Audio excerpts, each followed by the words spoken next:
देखने वाले हैं नया चैप्टर इलेक्ट्रोकेमिस्ट्री, जिसमें सबसे पहले हम डिफरेंस देखेंगे इलेक्ट्रोकेमिकल सेल और इलेक्ट्रोलाइटिक सेल के बीच में। उसमें सबसे पहला पॉइंट है प्रिंसिपल। इलेक्ट्रोकेमिकल सेल का प्रिंसिपल क्या होता है? It converts chemical energy into electrical energy, मतलब उसके अंदर केमिकल रिएक्शन होता है और इलेक्ट्रिकल एनर्जी प्रोड्यूस होता है, जिसको हम मेजर कर सकते हैं एमीटर से। करंट जितना प्रोड्यूस होता है वो हम एमीटर से मेजर कर सकते हैं। अच्छा, जो करंट का डायरेक्शन है वो कैसे चेक करेंगे? एनोड से कैथोड में जा रहा है करंट या कैथोड से एनोड में? उसके लिए हम यूज करेंगे गैल्वेनोमीटर। कितना पोटेंशियल क्रिएट हुआ है तो वो वोल्टेज में हम मेजर कर सकते हैं वोल्टमीटर से। बट अगर आपको एक्यूरेटली मेजर करना है तो उसके लिए हम यूज करते हैं पोटेंशियोमीटर। तो ये 4 वर्ड आपको याद होने चाहिए जो हम इलेक्ट्रोकेमिकल सेल में यूज करते हैं। अब देखते हैं इलेक्ट्रोलाइटिक सेल का प्रिंसिपल क्या है। It converts electrical energy into chemical energy. तो यहाँ पे इलेक्ट्रिकल एनर्जी देना पड़ेगा तब केमिकल रिएक्शन होगा, और इलेक्ट्रोकेमिकल सेल में केमिकल रिएक्शन होगा और इलेक्ट्रिकल एनर्जी प्रोड्यूस होता है। याद रखिए दोनों में जो रिएक्शन है वो रेडॉक्स रिएक्शन है।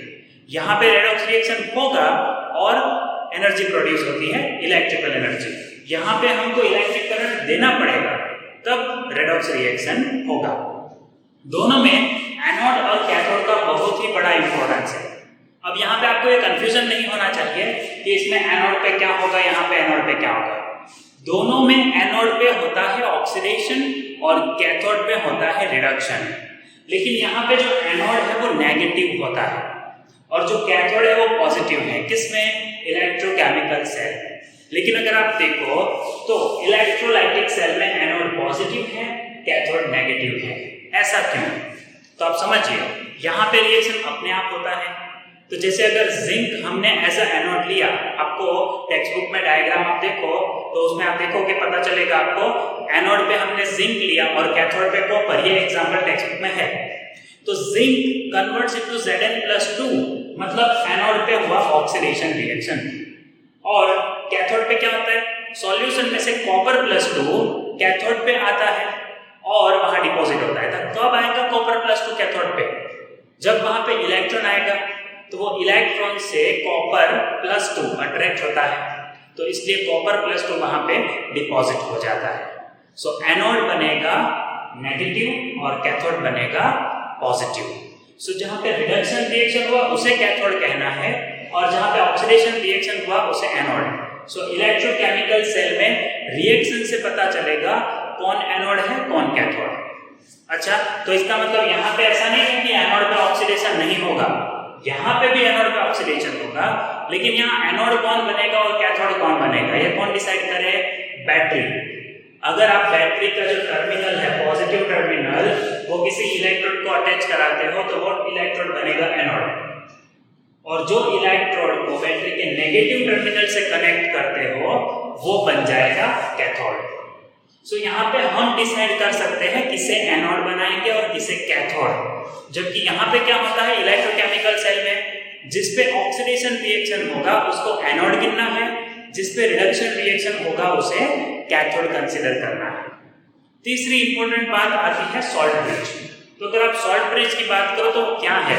टेक्स्ट बुक में डायग्राम देखो आप तो 2 बीकर के बीच में एक यू शेप्ड ग्लास ट्यूब रखा है, उसे कहते हैं सॉल्ट ब्रिज, जिसका 2 फंक्शन है। पहला, इट कंप्लीट्स द सर्किट। अगर सॉल्ट ब्रिज नहीं रखोगे तो करंट पास ही नहीं होगा। तो पहला काम है कंप्लीट करना सर्किट को, जिससे करंट फ्लो होगा। दूसरा फंक्शन है सॉल्यूशंस को इलेक्ट्रिकली न्यूट्रल रखना। कैसे? अगर मेरे पास जिंक सल्फेट का सॉल्यूशन है, उसमें Zn+2 डिसॉल्व होते रहता है तो पॉजिटिव आयन बढ़ेगा, और दूसरी तरफ कॉपर सल्फेट सॉल्यूशन में सल्फेट आयंस का नेगेटिव चार्ज बढ़ेगा। अगर ये चार्ज क्रिएट हुआ तो रिएक्शन स्टॉप हो जाएगा। इसीलिए हम सॉल्ट ब्रिज में क्या भर के रखते हैं? देखो, KCl, अमोनियम नाइट्रेट या पोटेशियम नाइट्रेट। इसके अलावा भी बहुत सारे सॉल्ट आप रख सकते हो। अभी मैंने 3 एग्जांपल दिए। ये कैसे भरने हैं? इसको अगर के साथ मिक्स करके हम एक जेली जैसा सब्सटेंस बनाते हैं, वो ग्लास ट्यूब में भरते हैं और दोनों तरफ कॉटन प्लग रख के सॉल्यूशन में उसको रख देना है। अब जिस तरफ भी चार्ज क्रिएट होगा वो ये आयंस को अट्रैक्ट करेगा। जैसे मान लो अगर एनोड जो सॉल्यूशन एनोड है, ठीक है, जिस सॉल्यूशन में एनोड रखा है वहां पॉजिटिव चार्ज इंक्रीज होगा। तो पॉजिटिव चार्ज को न्यूट्रल करने के लिए यहाँ से क्या होगा, Cl माइनस, और KCl है तो Cl माइनस जाएगा सॉल्यूशन में और वो पॉजिटिव चार्ज को न्यूट्रल कर देगा। उसी तरह right side sulphate ion produce हुए तो KCl में से पोटेशियम आयन सॉल्यूशन में जाएंगे और उसको न्यूट्रल करेंगे। तो क्या है function, it keeps solution electrically neutral. ये याद रखो, इसका जो फंक्शन है वो क्या करता है, सॉल्यूशन को इलेक्ट्रिकली न्यूट्रल करता है। अब एक बात बहुत जरूरी है, कौन सा इलेक्ट्रोलाइट कब यूज करना है। जैसे यहाँ पे KCl है ना, उसका एक रिस्ट्रिक्शन है। अगर आपके पास AgNO3 का सॉल्यूशन है इलेक्ट्रोलाइट में या फिर लेड नाइट्रेट का सॉल्यूशन है, तब आप KCl यूज नहीं कर सकते, क्योंकि वो AgCl या PbCl2 ऐसा प्रेसिपिटेट बनाएगा जिसकी वजह से भी रिएक्शन स्टॉप हो सकता है। सो याद रखना है, जब अगर प्रेसिपिटेट बनता है तो ऐसे इलेक्ट्रोलाइट आप यूज नहीं करोगे सॉल्ट ब्रिज में, ठीक है, तो ये ध्यान रखो। अच्छा, इलेक्ट्रोलाइटिक सेल में क्या आएगा सॉल्ट ब्रिज के लिए, तो जरूरत ही नहीं है। इलेक्ट्रोलाइटिक सेल में हम सिर्फ इलेक्ट्रोड रखते हैं और इलेक्ट्रिसिटी पास करते हैं, एक ही सॉल्यूशन के अंदर हो जाता है इलेक्ट्रोलाइटिक सेल। जबकि इलेक्ट्रोकेमिकल सेल के लिए आपको 2 बीकर चाहिए, 2 सॉल्यूशंस चाहिए। ये भी आप डिफरेंस में लिख सकते हो। एग्जांपल्स अगर आपको चाहिए तो डेनियल सेल, गैल्वेनिक सेल या इसको वोल्टेइक सेल भी बोलते हैं। फिर प्राइमरी बैटरी, सेकेंडरी बैटरी, ये भी क्या है, इलेक्ट्रोकेमिकल सेल है। जो कार में, बाइक में हम बैटरी यूज करते हैं, मोबाइल में जो बैटरी यूज करते हैं, वो सारे इलेक्ट्रोकेमिकल सेल है। और अगर आप ज्वेलरी शॉप पे जाओगे तो वहां पे गोल्ड का प्लेटिंग करते हैं, वो कैसे करते हैं, इलेक्ट्रोप्लेटिंग से, ठीक है। उसके बाद मेटलर्जी हम पढ़ेंगे, जिंक, कॉपर, एल्यूमिनियम, इसको एक्सट्रैक्ट कैसे करते हैं, तो उसके लिए भी हम इलेक्ट्रोलाइटिक प्रोसेस यूज करते हैं। तो ये डिफरेंस आपको बहुत ही अच्छी तरह से अभी लर्न हो जाना चाहिए। अब हमारा नेक्स्ट टॉपिक है टाइप्स ऑफ इलेक्ट्रोड। तो इलेक्ट्रोड 3 तरह के होते हैं, एक्टिव इलेक्ट्रोड, इनर्ट इलेक्ट्रोड और गैस इलेक्ट्रोड। एक्टिव इलेक्ट्रोड ऐसे इलेक्ट्रोड है जो रिएक्शन में यूज होते हैं। जैसे अगर जिंक हमने एज अ एनोड लिया तो जिंक का ऑक्सीडेशन होगा और रिएक्शन में वो Zn+2 में कन्वर्ट होगा। तो ऐसे मेटल्स को हम एक्टिव इलेक्ट्रोड कहते हैं, जैसे जिंक, कॉपर, सिल्वर, निकल। अगर इनर्ट इलेक्ट्रोड की बात करें तो कार्बन, उसका एलोट्रॉप, ग्रेफाइट, वो इनर्ट इलेक्ट्रोड है, मतलब उस पर रिएक्शन होगा। जैसे अगर मान लो Fe+3 कार्बन के नजदीक आता है, ग्रेफाइट इलेक्ट्रोड के नजदीक आता है और उसका रिडक्शन हुआ Fe+2 में, तो उसमें ऑक्सीडेशन या रिडक्शन रिएक्शन होता है, लेकिन वो खुद यूज नहीं हो जाता। प्लैटिनम भी उसका एग्जांपल है, वो भी इनर्ट इलेक्ट्रोड है जो रिएक्शन में यूज नहीं होते हैं, लेकिन उस पे ऑक्सीडेशन या रिडक्शन रिएक्शन होते हैं। गैस इलेक्ट्रोड ऐसे इलेक्ट्रोड्स हैं जिसमें हम गैस यूज करते हैं और वो गैस का ऑक्सीडेशन या रिडक्शन होता है। जैसे हाइड्रोजन गैस अगर हम यूज करते हैं तो हाइड्रोजन या तो ऑक्सीडाइज होकर H+ में कन्वर्ट होगा, या तो हाइड्रोजन पे होगा रिडक्शन और H+ कन्वर्ट होगा H2 में। उसके लिए हमें एक सॉलिड सपोर्ट चाहिए, तो प्लैटिनम हम यूज करते हैं या निकल या पैलेडियम यूज करते हैं एज अ इलेक्ट्रोड, जिस पे हाइड्रोजन गैस एब्जॉर्ब कराते हैं, तो इसको कहते हैं हाइड्रोजन गैस इलेक्ट्रोड। सो ये तीनों इलेक्ट्रोड आपको याद होने चाहिए, जिसमें से स्टैंडर्ड हाइड्रोजन गैस इलेक्ट्रोड को हम यूज करते हैं किसी भी इलेक्ट्रोड का पोटेंशियल कैलकुलेट करने के लिए। अब आगे देखते हैं हाफ सेल क्या है। अगर हम इलेक्ट्रोलाइट के अंदर उसका ही इलेक्ट्रोड रखें, जैसे जिंक सल्फेट इलेक्ट्रोलाइट पे जिंक रखें, कॉपर सल्फेट के इलेक्ट्रोलाइट पे कॉपर रखें, तब वो बन जाता है हाफ सेल। सिर्फ इलेक्ट्रोलाइट और इलेक्ट्रोड एक साथ रखें तो उसको कहते हैं हाफ सेल। ऐसे 2 हाफ सेल को कंबाइन करके उसमें सॉल्ट ब्रिज रखें, तब वो बनता है कंप्लीट सेल। अब ये हाफ सेल को कैसे लिखेंगे, तो हम एक सॉलिड लिखेंगे जिंक, तो वो हुआ इलेक्ट्रोड, और Zn+2 ऐसा लिखा मतलब वो जिंक आयन का सॉल्यूशन है। इसी तरह कॉपर सॉलिड लिखा मतलब कॉपर इलेक्ट्रोड है, और ऑब्लिक करके हमने लिखा Copper+2 मतलब वो कॉपर का सॉल्यूशन है। तो इस तरह से हम किसी भी हाफ सेल को दिखा सकते हैं। जैसे हाइड्रोजन का हाफ सेल बनाया तो प्लैटिनम इलेक्ट्रोड पे हाइड्रोजन एडसॉर्ब किया और उसको H+ सॉल्यूशन में रखा, तो उसको ऐसे लिखेंगे Pt/H2/H+, ठीक है। अब बात आती है जब इसमें से सेल बनेगा तो कंप्लीट सेल का सिंबॉलिक रिप्रेजेंटेशन कैसे करेंगे। तो उसके लिए मैंने आपको पहले एक रिएक्शन दिया है, जिसमें जिंक कन्वर्ट होता है Zn+2 में, मतलब ये क्या हुआ, ऑक्सीडेशन। और उसी तरह कॉपर कन्वर्ट होता है Cu+2 कन्वर्ट होता है Cu में, तो ये क्या हुआ, रिडक्शन। तो जिसका ऑक्सीडेशन होता है उसको सिंबॉलिक रिप्रेजेंटेशन में लेफ्ट साइड रखो, जिसका रिडक्शन होता है उसको राइट साइड लिखो। तो जिंक का हुआ ऑक्सीडेशन, तो आप लिखोगे Zn कन्वर्ट इनटू Zn+2, ठीक है। सो पहले लिखोगे इलेक्ट्रोड, फिर आप एक लाइन करोगे जिसका मतलब है आपने इलेक्ट्रोड को इलेक्ट्रोलाइट में रखा। तो वो लाइन करने के बाद आप इलेक्ट्रोलाइट लिखोगे। वो इलेक्ट्रोलाइट आप जो लिखते हो Zn+2, सिर्फ आयन लिखो तो भी चलेगा, उसमें लिखना है कि वो एक्वस सॉल्यूशन है, और ब्रैकेट में आपको कंसंट्रेशन भी लिखना होगा, तब वो पूरा सिंबॉलिक रिप्रेजेंटेशन होता है। अगर ये 1 मोलर सॉल्यूशन था तो लिखना है 1 मोलर, 2 मोलर है तो लिखना है 2 मोलर, तो यहाँ पे मोलर की जगह पे आप कंसंट्रेशन लिखोगे। फिर ये 2 लाइन है, 2 स्टैंडिंग लाइन, उसका मतलब होता है सॉल्ट ब्रिज।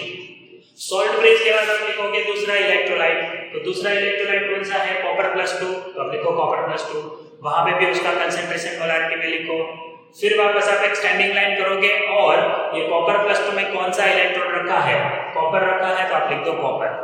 तो इस तरह से हम सिंबॉलिक रिप्रेजेंटेशन कर सकते हैं। उसके बाद आते हैं गैस इलेक्ट्रोड अगर यूज हुआ है तो कैसे रिप्रेजेंटेशन करेंगे। जैसे देखो H2 गैस कन्वर्ट हुआ H+ में, और Copper+2 कन्वर्ट हुआ कॉपर में, तो यहाँ पे रिप्रेजेंटेशन के लिए आपको समझना होगा कॉपर का हुआ है रिडक्शन और हाइड्रोजन का हुआ है ऑक्सीडेशन। तो जिसका ऑक्सीडेशन हुआ उसको लेफ्ट साइड लिखो, लेकिन कैसे, प्लैटिनम इलेक्ट्रोड पे हाइड्रोजन गैस को एब्जॉर्ब किया है, उसका प्रेशर जो भी हो लिखना है, जैसे मैंने अभी लिखा 1 एटमॉस्फेरिक प्रेशर, ठीक है। उस तरह आपने जो भी प्रेशर पे हाइड्रोजन गैस को एब्जॉर्ब कराया होगा वो प्रेशर लिखना है। फिर आता है H+, क्योंकि ये इलेक्ट्रोलाइट को HCl में अगर हम डीप करते हैं तो लिखेंगे H+, और मोलारिटी फिर से लिखना है। फिर आएगा salt bridge, double standing line का मतलब है सॉल्ट ब्रिज। फिर कौन सा सॉल्यूशन आएगा, Copper+2 का सॉल्यूशन, उसमें भी लिखो एक्वस एंड मोलारिटी लिखो। फिर वापस स्टैंडिंग लाइन करके लिखोगे इलेक्ट्रोड। सो आपको सिंपल इतना याद रखना है, लेफ्ट साइड आप एनोड लिखोगे, राइट साइड कैथोड लिखोगे। अब ये सिंबॉलिक रिप्रेजेंटेशन के बाद आपको पता चलना चाहिए कि अब सेल पोटेंशियल कैसे कैलकुलेट करते हैं। जो भी इलेक्ट्रोकेमिकल सेल है उसमें कितना पोटेंशियल प्रोड्यूस हुआ वो कैसे कैलकुलेट करेंगे। तो उसके लिए बहुत ही सिंपल इक्वेशन है, लेकिन मैंने यहाँ पे एक वर्ड यूज किया है स्टैंडर्ड सेल पोटेंशियल। अब स्टैंडर्ड सेल पोटेंशियल का मतलब क्या होता है कि आपने जो इलेक्ट्रोलाइट्स यूज किए हैं उसका कंसेंट्रेशन 1 मोलार होना चाहिए, टेम्परेचर 298 केल्विन होना चाहिए, और अगर कोई गैस यूज हुआ है तो उसमें 1 एटमॉस्फेरिक प्रेशर आपको रखना है। तब जो पोटेंशियल मिलेगा वो होगा स्टैंडर्ड सेल पोटेंशियल। तो कैसे मेजर करते हैं उसको, स्टैंडर्ड पोटेंशियल को लिखते हैं E नॉट सेल से, और वो होता है इस तरह से, E nought cell is equal to E nought reduction, मतलब रिडक्शन पोटेंशियल किसका, कैथोड का, minus E nought reduction of anode, मतलब एनोड का रिडक्शन पोटेंशियल। अब आपको क्वेश्चन होगा रिडक्शन पोटेंशियल क्या होता है। किसी भी मेटल का या नॉन मेटल का इलेक्ट्रॉन एक्सेप्ट करने का टेंडेंसी, जो जितना ज्यादा इजीली इलेक्ट्रॉन एक्सेप्ट करेगा उतना उसका ज्यादा पॉजिटिव वैल्यू होगा, और उसमें से बनता है EMF सीरीज। देखिए ये रहा EMF सीरीज। तो फ्लोरीन आपको पता है उसका इलेक्ट्रोनेगेटिविटी सबसे ज्यादा है, तो फ्लोरीन का इलेक्ट्रोनेगेटिविटी सबसे ज्यादा है तो उसका रिडक्शन पोटेंशियल सबसे ज्यादा होगा। देखो इसका मतलब क्या हुआ, fluorine is most oxidising agent. वो इलेक्ट्रॉन किसी से भी लेगा, मतलब ये मोस्ट ऑक्सीडाइजिंग एजेंट हुआ, किसी से भी इलेक्ट्रॉन ले लेता है वो। तो EMF सीरीज में जो सबसे ऊपर है वो इजीली इलेक्ट्रॉन लेता है। अब अगर नीचे आते हैं तो lithium plus takes electron and convert into lithium, इसके लिए आप रिडक्शन पोटेंशियल का वैल्यू देखो क्या है, व्हाट इज द वैल्यू, -3.05। इतना कम वैल्यू है रिडक्शन पोटेंशियल का, मतलब इसको इलेक्ट्रॉन नहीं चाहिए, इसको इलेक्ट्रॉन देना है, तो ये इलेक्ट्रॉन इजीली देगा, तो ये हो जाएगा मोस्ट रिड्यूसिंग एजेंट। तो अगर आपको EMF सीरीज से क्वेश्चन पूछा which of the following is most reducing agent, तो आपको याद रखना है जो सबसे नीचे होगा EMF सीरीज में वो मोस्ट रिड्यूसिंग एजेंट, और वो सबसे ऊपर है वो है मोस्ट ऑक्सीडाइजिंग एजेंट। ठीक है, उसके बाद एक और चीज आपको याद रखनी है कि EMF सीरीज से हमको पता क्या चलता है। तो देखो हमने हाइड्रोजन सेल जो है उसका पोटेंशियल कितना ले लिया 0 वोल्ट, उसका रिडक्शन पोटेंशियल, ये सारे रिडक्शन पोटेंशियल है। तो हाइड्रोजन के लिए हमने 0 कंसीडर किया। विथ रिस्पेक्ट टू हाइड्रोजन जो भी रिड्यूसिंग एजेंट थे वो नेगेटिव है, और वो नेगेटिव वैल्यू जैसे जैसे इंक्रीज होगी उसका रिड्यूसिंग एजेंट नेचर इंक्रीज होगा। ठीक है, तो जिंक की कंपेयर में मैग्नीशियम ज्यादा रिड्यूसिंग पावर है उसके अंदर। ठीक है, मैग्नीशियम में ज्यादा रिड्यूसिंग पावर है, ऐसे याद रखो। कॉपर के कंपेयर में सिल्वर में कम रिड्यूसिंग पावर है लेकिन ऑक्सीडाइजिंग पावर ज्यादा है। ये बात आपको समझनी होगी। तो जैसे जैसे ऊपर जाओगे ऑक्सीडाइजिंग नेचर इंक्रीज होगा। एक और बात याद रखनी है, अगर इसमें से कोई दो हाफ सेल को मैं कनेक्ट करूं तो कौन एनोड बनेगा और कौन कैथोड, वो कैसे डिसाइड करोगे? तो वो आप समझ लो, जो नीचे है वो बनेगा एनोड और जो ऊपर है वो बनेगा कैथोड। आप बोलोगे किसके नीचे ऊपर? मैंने कॉपर और जिंक को कनेक्ट किया तो कॉपर जिंक में कौन नीचे है? जिंक नीचे है। अभी ऐसा नहीं याद रखना है नीचे है, ऐसे याद रखो कि वैल्यू कैसी है। तो जिसकी वैल्यू कम होगी रिडक्शन पोटेंशियल की वो बनेगा anode. The electrode with lower reduction potential act as anode। वैसे आपने देखा होगा EMF सीरीज के बहुत सारे कंक्लूजन टेक्स्ट बुक में लिखे हैं, इतने सारे लर्न नहीं करने हैं, सिर्फ एक कंक्लूजन याद रखो, लोअर रिडक्शन पोटेंशियल जिसका है वो एनोड बनेगा। तो माइनस में वैल्यू है इसका और इसका प्लस में है, तो डेफिनेटली ये बनेगा कैथोड, ये बनेगा एनोड। चलो कॉपर और सिल्वर होगा तो कॉपर बनेगा एनोड, सिल्वर बनेगा कैथोड। हाइड्रोजन और निकल है तो निकल बनेगा एनोड, हाइड्रोजन बनेगा cathode. So in short EMF series में दो मेटल को या दो नॉन मेटल को जब भी कंपेयर करो तो जो नीचे है जिसका रिडक्शन पोटेंशियल कम है वो एनोड बनेगा और जिसका रिडक्शन पोटेंशियल ज्यादा है वो कैथोड बनेगा। ये याद रखो। अब कभी आपको ऑक्सीडाइजिंग पोटेंशियल दिया होगा तो आप बोलोगे सर यहाँ पे तो ऑक्सीडाइजिंग पोटेंशियल दिया है, तब ध्यान रखना है वो ऑक्सीडाइजिंग पोटेंशियल को आप कन्वर्ट करोगे रिडक्शन पोटेंशियल में और फिर आप इसमें वैल्यू रखो। अब आपको पता कैसे चलेगा ऑक्सीडाइजिंग पोटेंशियल है? जैसे मैं रिएक्शन लिखूं Zn gives Zn plus 2 electron, तो इन्होंने ऑक्सीडेशन रिएक्शन दिखाया और इसके लिए मैं ऑक्सीडाइजिंग पोटेंशियल कैसे लिखूंगा? देखो E नॉट Zn plus 2 और उसका वैल्यू मैंने लिखा प्लस 0.76 वोल्ट। तो मैंने दिखाया ऑक्सीडेशन रिएक्शन, उसके लिए जो पोटेंशियल लिखा वो भी ऑक्सीडेशन पोटेंशियल है। कैसे? Zn plus 2 लिखा तो जिंक में से जिंक plus 2 मिला, मतलब ये ऑक्सीडेशन हुआ, तो ये पोटेंशियल जो है ऑक्सीडेशन पोटेंशियल है। और मुझे क्या लिखना है? Reduction potential. मतलब इस तरह से मुझे लिखना है कि Zn plus 2 से Zn मिला हो तो पोटेंशियल कितना होगा। तो अगर इसका ऑक्सीडेशन पोटेंशियल 0.76 है तो रिडक्शन पोटेंशियल कितना होगा? -0.76 वोल्ट। ये आपको समझ में आना चाहिए। रिडक्शन पोटेंशियल और ऑक्सीडेशन पोटेंशियल के बीच में जो रिलेशन है वो है इनवर्स रिलेशन, अपोजिट रिलेशन। अगर रिडक्शन पोटेंशियल माइनस है तो ऑक्सीडेशन पोटेंशियल आएगा प्लस, अगर ऑक्सीडेशन पोटेंशियल माइनस है तो रिडक्शन पोटेंशियल आएगा प्लस। जैसे अगर मैं कॉपर का रिडक्शन पोटेंशियल लिखूं प्लस 0.434 तो इसका मुझे ऑक्सीडेशन पोटेंशियल लिखना है तो मैं क्या करूंगा? यहां पे कर दूंगा माइनस। ये आप समझो तो जो न्यूमेरिकल पूछते हैं वो समझ में आएंगे। अब हम देखते हैं नेक्स्ट टॉपिक जो है नल्स इक्वेशन। इसकी जरूरत तब पड़ती है जब हमें स्टैंडर्ड सेल नहीं दिया, यानी कि जो सेल है उसका कंसंट्रेशन 1 मोलार नहीं होगा, उसका कंसंट्रेशन कुछ अलग होगा, 0.1 मोलार, 0.01 मोलार, ऐसा जब कंसंट्रेशन होगा तो EMF सीरीज से जो हम सेल पोटेंशियल फाइंड करते हैं वो है स्टैंडर्ड सेल पोटेंशियल, उतना सेल पोटेंशियल ये सेल का नहीं होगा, कुछ कम या ज्यादा होगा। वो कैसे कैलकुलेट करते हैं? तो उसके लिए जरूरत पड़ती है नर्न्स इक्वेशन की। उसके लिए एक एग्जांपल है, देखो मैंने एक मेटल का रिडक्शन दिखाया है, तो metal ion converted to metal, जिसके लिए नर्न्स इक्वेशन यूज करें तो रिडक्शन पोटेंशियल कैसे लिख सकते हैं? तो उसका स्टैंडर्ड रिडक्शन पोटेंशियल है, उसमें से हम माइनस करेंगे RT/NF ln 1 concentration of metal ion.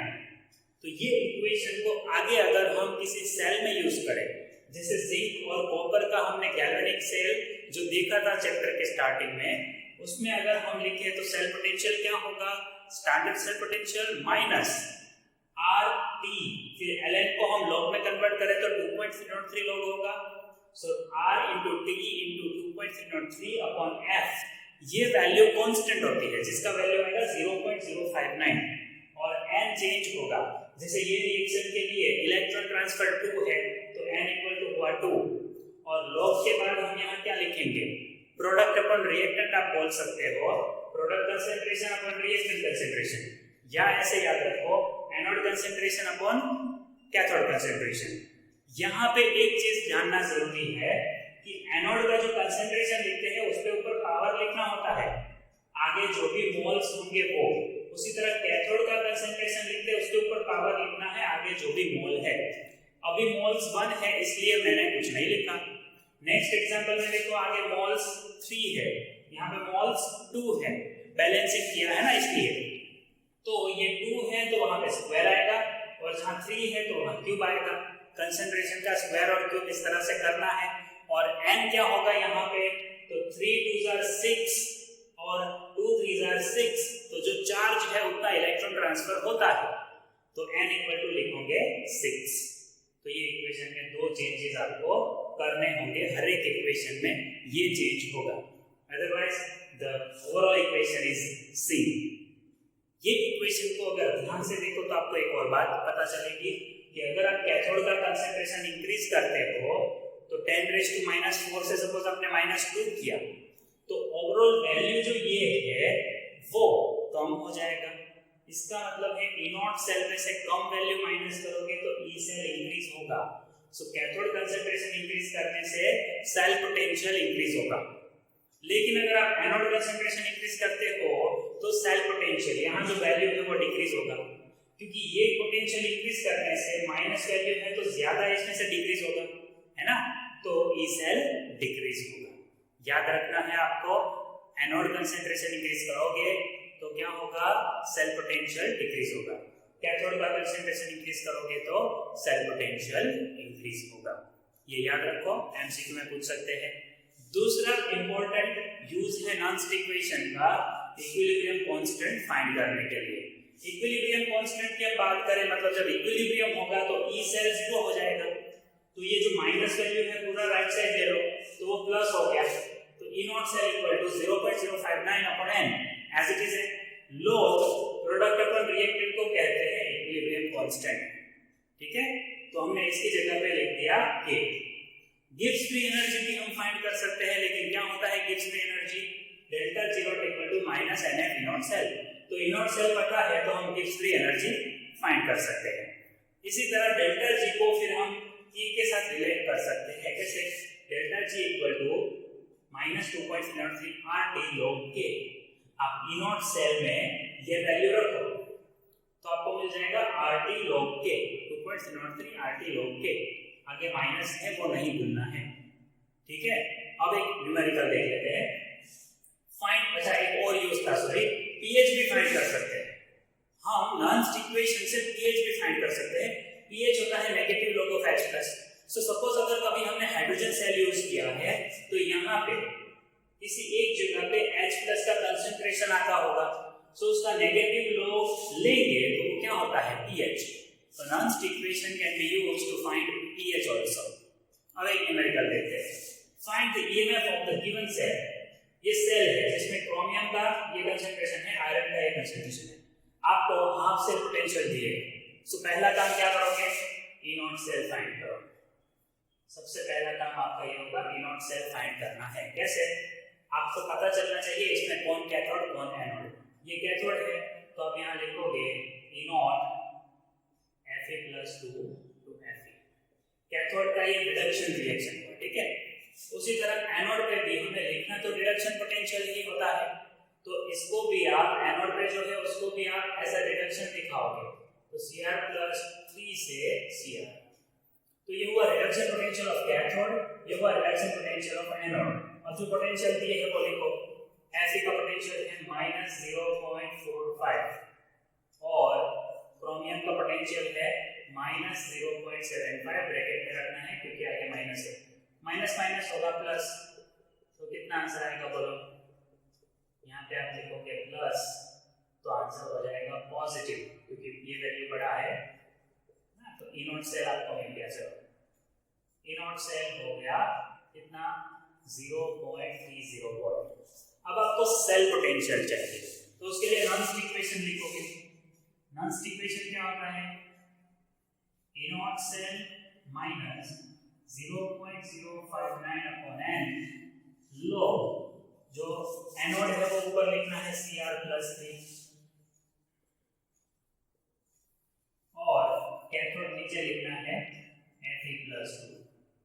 But इसमें कुछ बाकी है वो आप साइन करो। +3 और +2 डिफरेंट चार्जेस है तो इसको बैलेंस करना होगा। आप ऐसा करो यहाँ × 2 यहाँ पे × 3 हो गया बैलेंस। तो Fe+2 के ऊपर आप करोगे क्यूब और Cr+3 के ऊपर करोगे स्क्वायर। क्यों?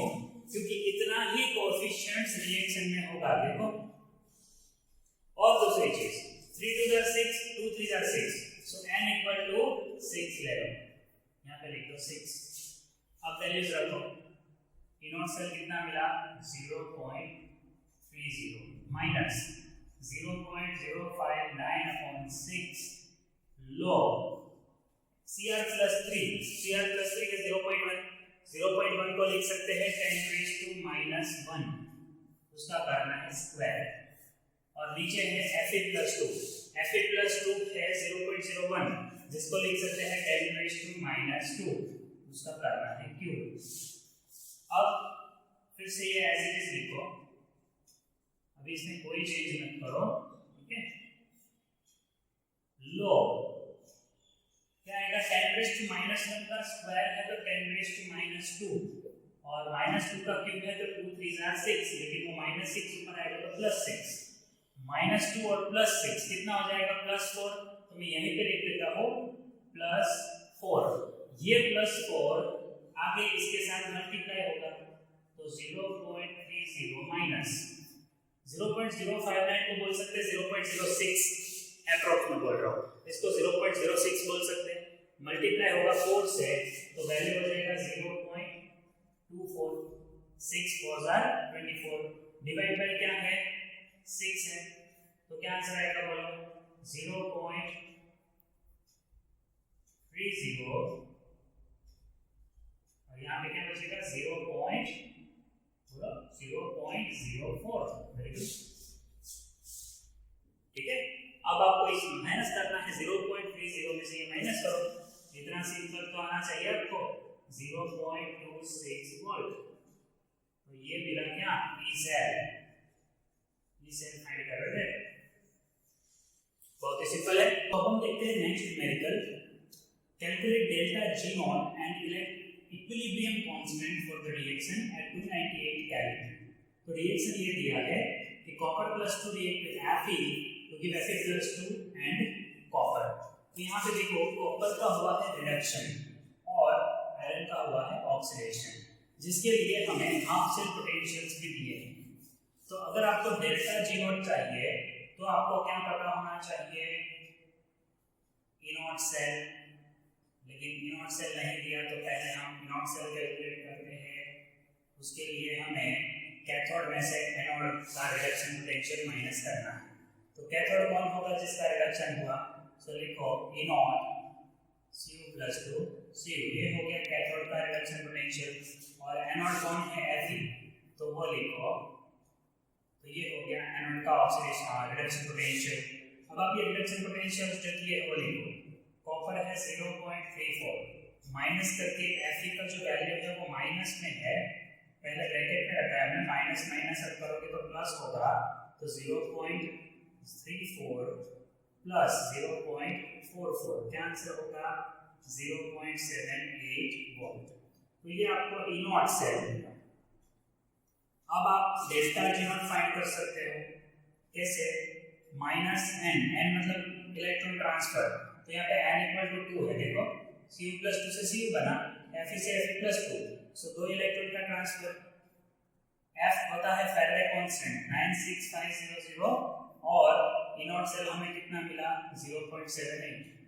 मल्टीप्लाई करो इसको, सो इसका मल्टीप्लिकेशन मैंने करके रखा है तो आप इसका मल्टीप्लिकेशन करो, आपको एग्जैक्ट आंसर मिलेगा 150450 ये कूलम इनटू वोल्ट है, ठीक है, लेकिन इसको जूल लिख सकते हो क्योंकि 1 coulomb into volt equal to 1 joule, तो डेल्टा जी नॉट हमें मिल गया।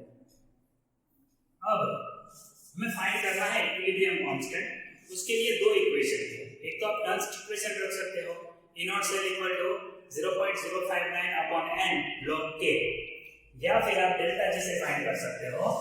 डेल्टा जी इक्वल टू क्या होता है माइनस 2.303 RT log k। आपको k फाइंड करना है, तो उसके लिए पहले तो आप ऐसा लिख दो log k equal to delta G का वैल्यू कितना है माइनस 150450 अपॉन आप ये लिख दो 2.303 R की वैल्यू गैस कांस्टेंट है कितना होगा 8.314। अब बोलोगे कब कौन सा वैल्यू लेना है सर गैस कांस्टेंट का, तो अभी ऊपर जूल लिखा ना एनर्जी, तो नीचे आप गैस कांस्टेंट भी लिखोगे जूल में, तो इसलिए लिखा 8.314। Temperature 298 kelvin. अब आपका अच्छा ये माइनस में देखो, तो इस तरफ माइनस ही रहेगा ना, डिवाइड में आएगा तो माइनस माइनस हो जाएगा प्लस, और नीचे ये सब वैल्यू मल्टीप्लाई करके डिवाइड करो, वीडियो पॉज करो, डिवाइड कर लो।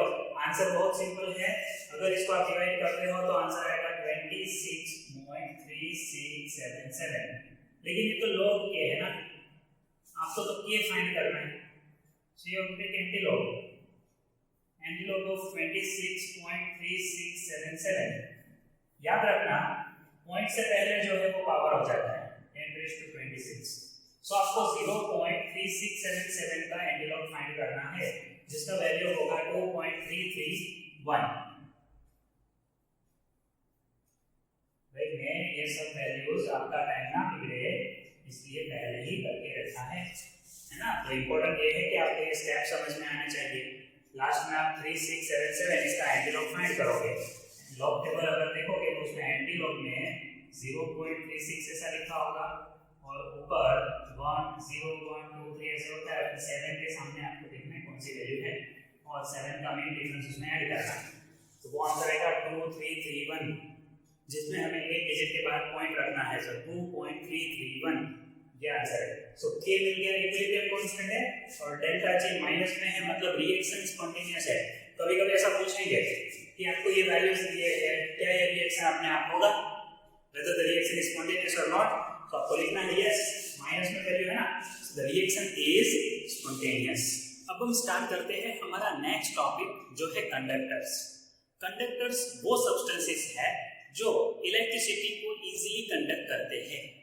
जो इलेक्ट्रिसिटी को कंडक्ट नहीं करते उसको कहते हैं इंसुलेटर्स, जो जनरली नॉन मेटल्स होते हैं। जो पार्शियल कंडक्टर होते हैं उसको हम कहते हैं सेमीकंडक्टर्स, जो जनरली सेमी मेटल्स होते हैं।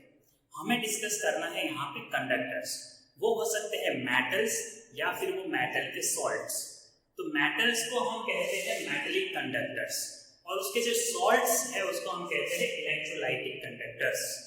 मेटल्स सॉलिड फॉर्म में भी इलेक्ट्रिसिटी कंडक्ट कर सकते हैं, जबकि इलेक्ट्रोलाइटिक कंडक्टर्स सिर्फ मोल्टन या एक्वियस फॉर्म में ही कंडक्टिविटी दिखाते हैं। तो आइए हम देखते हैं मेटेलिक कंडक्टर्स के कुछ examples. Copper, silver, iron, aluminium, ये मेटल्स वेल नोन है, जिसमें कॉपर और एल्यूमिनियम एज ए कंडक्टर हम यूज करते हैं वायर्स में। अब ये जो कंडक्टर्स की बात है उसमें कंडक्टिविटी किसकी वजह से होता है, तो याद रखिए मेटेलिक कंडक्टिविटी होता है फ्री इलेक्ट्रॉन्स की वजह से जो मूव करते हैं। तो सॉलिड फॉर्म में भी इलेक्ट्रॉन तो मूव कर सकते हैं, इसलिए वो सॉलिड स्टेट में भी कंडक्टर्स है। बट इलेक्ट्रोलाइटिक कंडक्टर में कंडक्टिविटी होता है फ्री आयंस की वजह से, और वो आयन सिर्फ मोल्टन फॉर्म में या एक्वियस फॉर्म में ही मूव कर सकते हैं। इसलिए इलेक्ट्रोलाइटिक कंडक्टर सॉलिड फॉर्म में कंडक्टर नहीं है, सिर्फ मोल्टन या एक्वियस फॉर्म में कंडक्टर है। अब बात करते हैं टाइप्स ऑफ इलेक्ट्रोलाइटिक कंडक्टर। तो दो तरह के इलेक्ट्रोलाइटिक कंडक्टर होते हैं, स्ट्रॉन्ग और वीक। जितने भी सॉल्ट है मेटल सॉल्ट वो सारे स्ट्रॉन्ग इलेक्ट्रोलाइट है, KCl, KNO3, KCl। फिर दूसरे एग्जांपल ले लो, acid base, strong acid, strong base जैसे HCl, H2SO4, HNO3, NaOH, barium hydroxide. तो स्ट्रॉन्ग एसिड, स्ट्रॉन्ग बेस और मेटल सॉल्ट्स एग्जांपल्स है इसके स्ट्रॉन्ग इलेक्ट्रोलाइट के। और वीक इलेक्ट्रोलाइट के एग्जांपल्स में क्या लिखोगे आप, तो उसमें आप लिख सकते हो कोई भी कार्बोक्सिलेट, ठीक है, कोई भी कार्बोक्सिलिक एसिड जैसे CH3COOH ये लिख सकते हो। उसके बाद आप लिख सकते हो HCN, फिर बेस में लिख सकते हो ammonium hydroxide, ammonia, amine, these are weak electrolytes. क्या रीजन है कि इसको हम वीक कहते हैं? वो इजीली H+ रिलीज नहीं करते या OH- रिलीज नहीं करते, मतलब सॉल्यूशन में कंप्लीट आयोनाइजेशन नहीं होता, उसको कहते हैं weak electrolyte. Strong electrolyte completely ionise हो जाते हैं, इसीलिए उसको हम स्ट्रॉन्ग इलेक्ट्रोलाइट कहते हैं। अब आगे देखते हैं, ये इलेक्ट्रोलाइट्स में जब हम इलेक्ट्रिसिटी पास करते हैं तो उसमें कुछ चेंजेस होते हैं, कुछ केमिकल रिएक्शंस होते हैं, जिसके लिए 2 लॉज पढ़ने बहुत जरूरी है।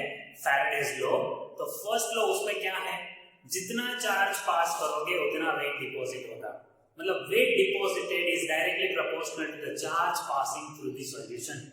और सेकंड लॉ क्या है, weight deposited on different solutions is directly proportional to equivalent mass of metal और नॉन मेटल। जो भी मेटल या नॉन मेटल डिपॉजिट हुआ है उसके इक्विवेलेंट मास के हिसाब से वेट डिपॉजिट होता है। अगर आप 2-3 सॉल्यूशंस को सीरीज में रखते हो और इक्वल करंट पास करोगे तो उसका मतलब ये नहीं है कि हर एक सॉल्यूशन में सेम मास डिपॉजिट होगा, वो मास प्रोपोर्शनल होता है उसके इक्विवेलेंट मास से। तो दोनों एक बार देख लो आप। फर्स्ट लॉ क्या है, weight is proportional to Q, Q मतलब चार्ज होता है, Q इक्वल टू IT होता है, तो आप इसकी जगह 80 लिख सकते हो। आगे देखो, अभी प्रोपोर्शनल रिमूव करना है तो प्रोपोर्शनलिटी रिमूव करने के लिए हमने कांस्टेंट रखा Z। Z का मतलब होता है E/96500, जहां पे E होता है इक्विवेलेंट मास।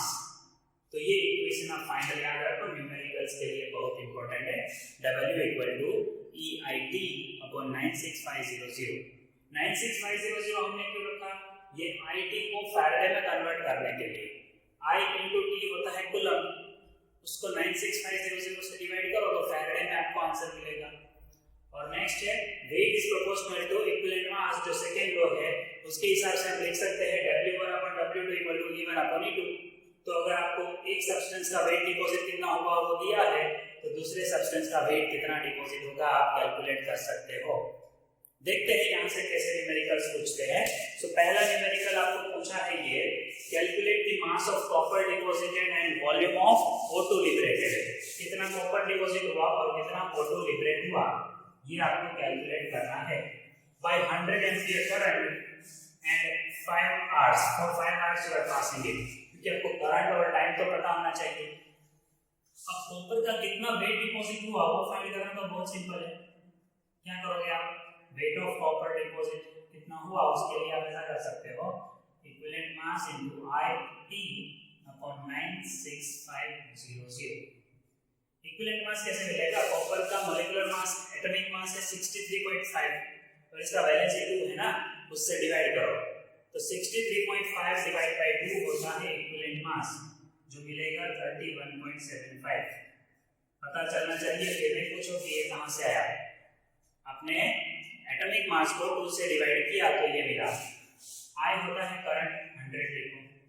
टाइम आप 5 लिखोगे तो आंसर गलत आएगा, आवर्स में नहीं लिखना है, सेकंड में लिखना है। तो आप इनटू 60 करोगे तो मिनट होगा, एक और बार इनटू 60 करोगे तो सेकंड हो जाएगा, मतलब 5 को 3600 से मल्टीप्लाई कर दो तो वो सेकंड होगा, और 96500 से डिवाइड करो। टाइम हमारे पास बहुत ज्यादा नहीं है तो मैं डायरेक्टली आंसर लिख रहा हूं, आप डिवाइड करके चेक कर लो। ये हो गया वेट 592 ग्राम, ये हुआ वेट ऑफ कॉपर। पहला आंसर आ गया, कितना कॉपर डिपॉजिट हुआ, मास ऑफ कॉपर मिला। ऑक्सीजन कितना लिबरेट हुआ, अब उसके लिए भी वैसे तो ये इक्वेशन रख सकते हैं, लेकिन मैं इससे भी इजी मेथड आपको बोल रहा हूं। पहले आप Q फाइंड कर लो, Q in the form of Faraday, मतलब डायरेक्टली 96500 से डिवाइड करो तो आपको फैराडे मिलेगा। I कितना है 100 इनटू टाइम कितना 5 इनटू 60 करोगे सेकंड में कन्वर्ट किया और 96500 से डिवाइड करो। तो ये भी मैंने करके रखा है, इसका आंसर आपको फैराडे में मिलेगा 18.65 फैराडे। ये आपको फैराडे में। अब आपको करना क्या है, O2 लिबरेट कब होगा, देखो इक्वेशन लिखो, O - चार्ज में से O2 कब बनेगा? जब इसको इलेक्ट्रॉन रिलीज करने होंगे तो 2 इलेक्ट्रॉन रिलीज करेगा एक में से। ऐसे 2 oxide ion total 4 electron release करेंगे, जिसका मतलब होता है 4 फैराडे। 4 मोल्स ऑफ इलेक्ट्रॉन का मतलब होता है 4 फैराडे। तब 1 मोल O2 रिलीज होगा। सो आप क्या करोगे? 4 Faraday releases 1 mole, then 18.65 releases how many mole? तो आपको n मिल जाएगा यहाँ से। क्या करोगे? 18.65 डिवाइड बाय 4, 18.65 डिवाइड बाय 4 करोगे तो आपको मोल्स मिलेंगे। कितने होंगे मोल्स? ये मोल्स कैलकुलेट करो, 4.662 मोल्स। अच्छा, आपको तो O2 लिबरेट कितना हुआ वो वॉल्यूम में लिखना है। अभी ऐसा नहीं करना है इतने मोल्स है तो इसको 22.4 से मल्टीप्लाई कर दो, वो एसटीपी पे होता है। आपको कहा है एट 300 केल्विन। अगर यहाँ एसटीपी लिखा होता तो इसको डायरेक्टली 22.4 से मल्टीप्लाई कर दो, आपका आंसर आ गया। बट वो नहीं दिया, आपको दिया है 300 केल्विन टेम्परेचर, मतलब एसटीपी नहीं है। सो अब आप कैसे करोगे? मोल में से आपको फाइंड करना है, तो इक्वेशन है Pv = nRT, जिसमें से वॉल्यूम फाइंड करना है तो n है मोल, कितना है 4.662 into r। अब सोचो r क्या लिखोगे? 0.082 लिखो, 0.082, क्योंकि प्रेशर है ना, प्रेशर वॉल्यूम टर्म है तो यहाँ पे प्रेशर वॉल्यूम वाला ही गैस कांस्टेंट लिखना है। 8.314 मत लिखना, 8.314 नहीं लिख के आना, जूल नहीं है, प्रेशर है यहाँ पे। ओके, टेम्परेचर 300 केल्विन और भी कुछ है ना, क्या लिखना है नीचे? प्रेशर। ये प्रेशर नहीं लिखोगे नीचे, 1 ले लो, 1 बार 1 एटमॉस्फेरिक प्रेशर, ऐसा। तो डिवाइड नहीं करना है, तो सिर्फ आपको ये वैल्यूज मल्टीप्लाई करने हैं, तो ऑक्सीजन कितना लिबरेट हुआ वो मिल जाएगा। कैलकुलेट करो ये, तो वो आंसर आएगा 114.6। मैंने आपको कहा ना हम ज्यादा टाइम नहीं वेस्ट करेंगे, आंसर्स तो मैंने सब डिवाइड करके रखे हैं, आपको ये चेक करना है क्या कितना आंसर आया। तो वॉल्यूम मिला 114.6 लीटर। अगर आप इसको 22.4 से मल्टीप्लाई करके करोगे तो इसके नजदीक होगा, बट वो गलत होगा। आपको करेक्ट आंसर देना है, तो ये होगा 300 केल्विन पे वॉल्यूम। अब ये फर्स्ट लॉ था, सेकेंड लॉ को कैसे सॉल्व करोगे? देखो, silver nitrate and cupric salt solution are connected in series, मतलब ये वाला सेकेंड लॉ आ गया। जब भी 2-3 सॉल्ट को सीरीज में कनेक्ट किया है तो समझ लो सेकेंड लॉ यूज करना है। उसमें सेम करंट पास कर रहे हैं, same current is passed through the solution.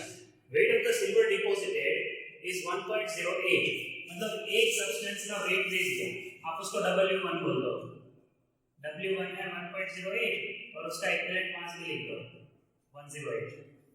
Silver nitrate है, उसमें सिल्वर का लिखना है सिर्फ आपको, सिल्वर नाइट्रेट का सबका नहीं। सिर्फ सिल्वर डिपॉजिट हुआ तो सिर्फ सिल्वर का इक्विवेलेंट मास, उसका एटॉमिक मास है 108, डिवाइड बाय वैलेंसी करो तो आएगा। उसी तरह E2 कौन होगा? कॉपर। अभी कॉपर का एटॉमिक मास है 63.5, डिवाइड बाय 2 करोगे तो आपको मिलेगा इक्विवेलेंट मास 31.75। अब आपको सिर्फ W2 फाइंड करना है।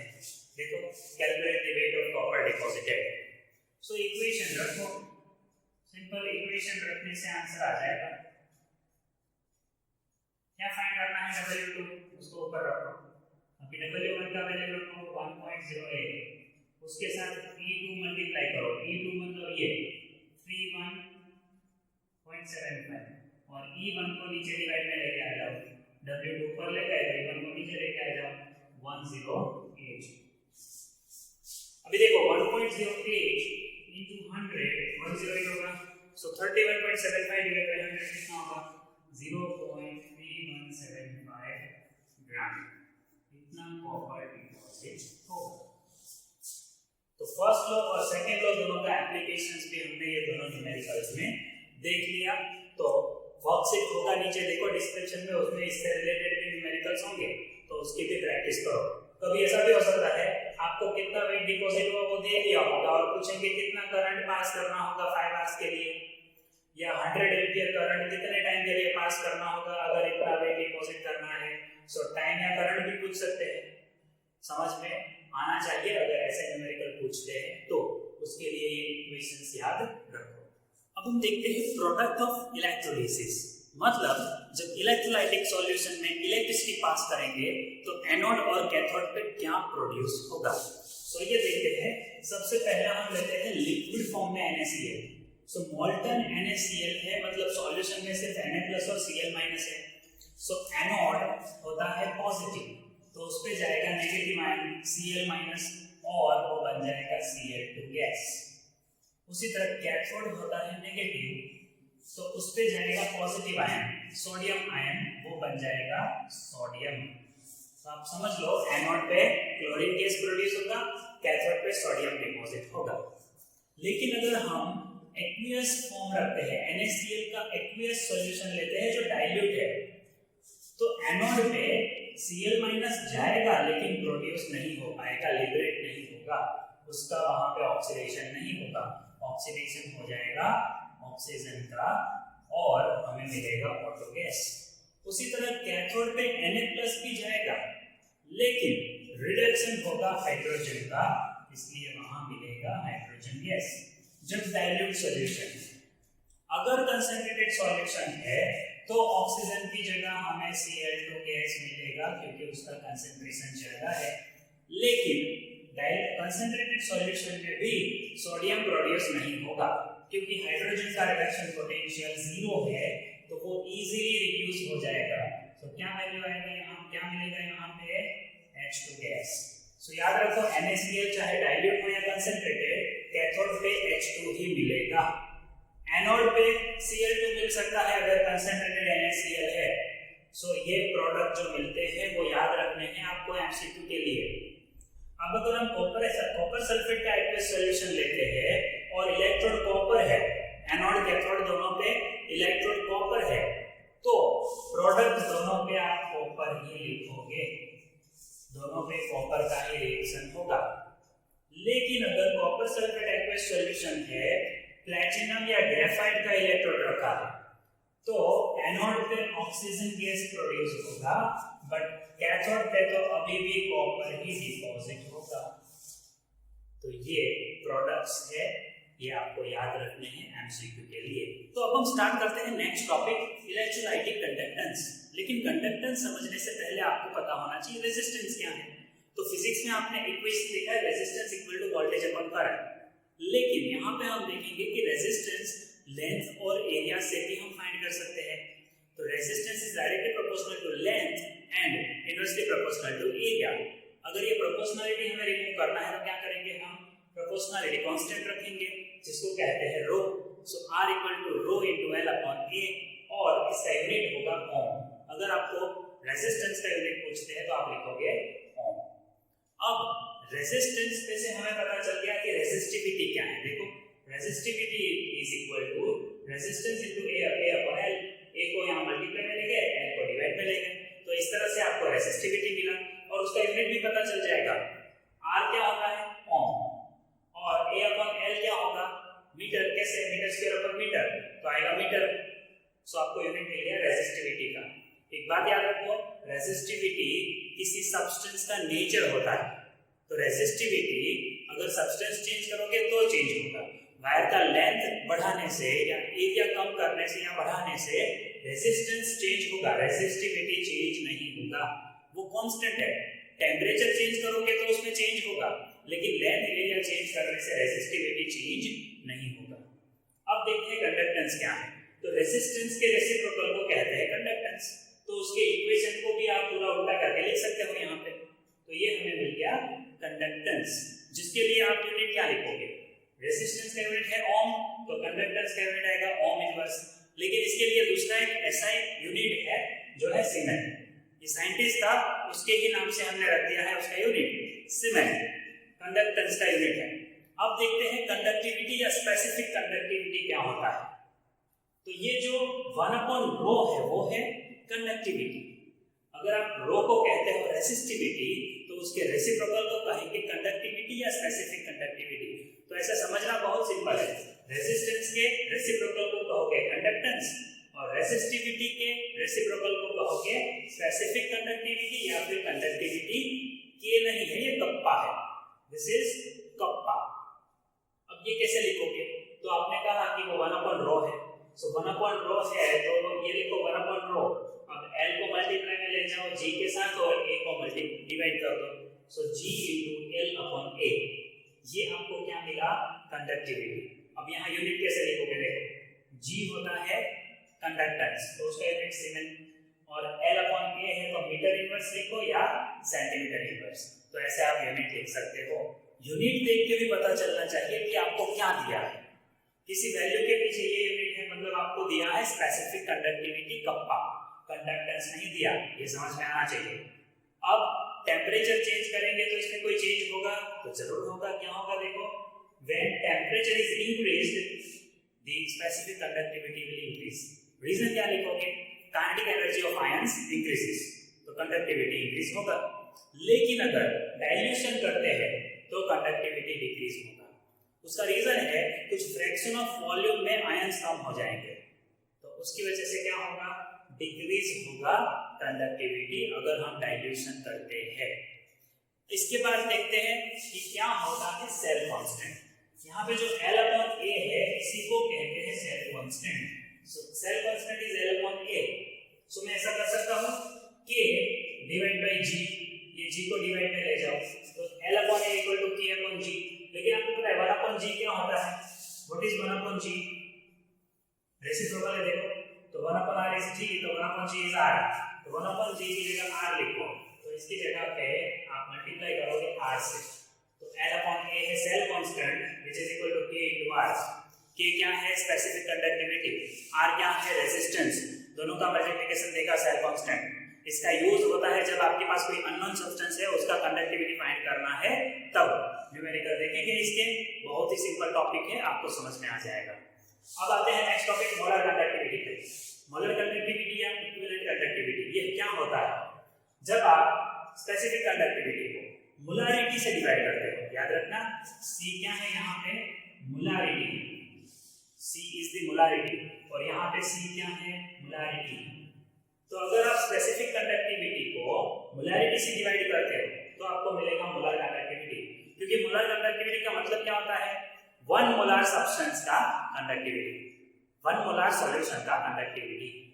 अगर आपको आंसर सेंटीमीटर स्क्वायर में चाहिए, siemens centimetre square mole inverse में, तो आप 1000 को मल्टीप्लाई करोगे। लेकिन अगर आपको आंसर मीटर स्क्वायर में चाहिए, siemens metre square mole inverse में, तो 1000 से डिवाइड करोगे। ध्यान से एनसीईआरटी बुक देखना, कहीं पे यूनिट में गलती भी है तो आप ये वैल्यूज फॉलो करो। सेंटीमीटर है तो ऊपर 1000 से मल्टीप्लाई, मीटर वाला है तो नीचे 1000 से मल्टीप्लाई। ऐसा नहीं करोगे तो न्यूमेरिकल का आंसर गलत आएगा। ओके, तो ये है मोलर कंडक्टिविटी।